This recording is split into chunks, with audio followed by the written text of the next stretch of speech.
একদিন এক শিক্ষক ক্লাসরুমের মধ্যে 100টি বেলুন নিয়ে ঢুকলেন এবং প্রত্যেকটা ছাত্রের হাতে একটা করে বেলুন দিয়ে বললেন, তোমরা তোমাদের নাম এই বেলুনের মধ্যে লিখে বেলুনগুলো আবার আমার কাছে ফেরত দিবা।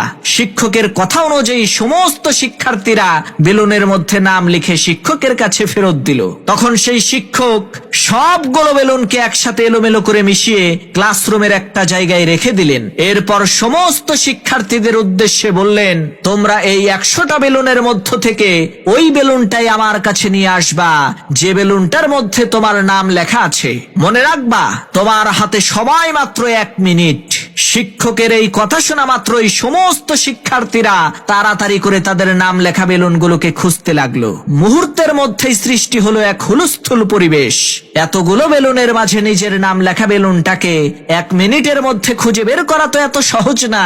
দুর্ভাগ্যবশত 1 মিনিট শেষ হয়ে গেল, কিন্তু কেউই তার নিজের নাম লেখা বেলুনটাকে খুঁজে পেল না। তখন শিক্ষক তাদেরকে নতুন একটা নির্দেশনা দিলেন যে তোমরা প্রত্যেকেই একটা করে বেলুন হাতে তুলে নাও এবং ওই বেলুনের মধ্যে যার নাম লেখা আছে বেলুনটা তাকে দিয়ে দাও। সমস্ত শিক্ষার্থীরা শিক্ষকের কথা অনুযায়ী তাই করলো। এবার দেখা গেল 1 মিনিট সময় শেষ হওয়ার আগেই প্রত্যেকটা বেলুন তার প্রকৃত মালিকের হাতে পৌঁছে গেল।